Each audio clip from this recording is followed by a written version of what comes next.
நம்ம பேசாம டைவர்ஸ் பண்ணிடுவோமா? இப்பதான் அதான் ட்ரெண்ட். ஹலோ ஃப்ரெண்ட்ஸ், என் ஹஸ்பண்ட் டெய்லி என்ன போட்டு வீடியோ பண்ண சொல்லி அடிச்சு கொடுமைப்படுத்துறான் ஃப்ரெண்ட்ஸ். எனக்கு இவன் வேணாம் ஃப்ரெண்ட்ஸ். இவனை டைவர்ஸ் பண்ணிடலாம்னு நினைக்கிறேன்.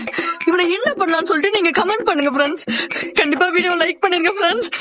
என்ன அதுக்குள்ள 1 லட்சம் வியூஸ் போயிடுச்சு? அப்ப அடுத்த குடும்பத்துல எப்ப பிரச்சனை நடக்கும் தான் மொத்த பேரும் காத்துட்டு இருக்காங்களா?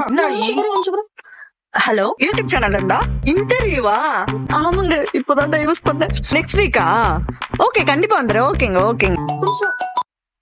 ஹலோ, காலேஜ்ல இருந்தா? சொல்லுங்க மேம். இல்ல இனிமே சேர்ற ஐடியாலாம் இல்ல மேம். ஓ, சீஃப் கெஸ்டா? தேங்க்யூ. ஆமா, நம்மள மாதிரி ஆளுங்க வந்து ஸ்டூடெண்ட்க்கு வந்து நம்ம அட்வைஸ் பண்ணாதானே அவங்களும் முன்னேற முடியும். ஐயோ, அந்த டேட்ல நான் கொஞ்சம் பிஸியா இருக்கனே. நெக்ஸ்ட் டைம் மாத்தி வச்சுக்க முடியுமா? Okay, thank you. பிரதர் எனக்காக நிறைய ஃப்ரெண்ட்ஸ் காத்துட்டு இருக்காங்க. சோ நீங்க உங்க வேலையை பாருங்க பிரதர், நான் என் வேலையை பாக்குறேன். கல்யாணம் பண்ணி 1 வாரம் தாண்டியா சிவா?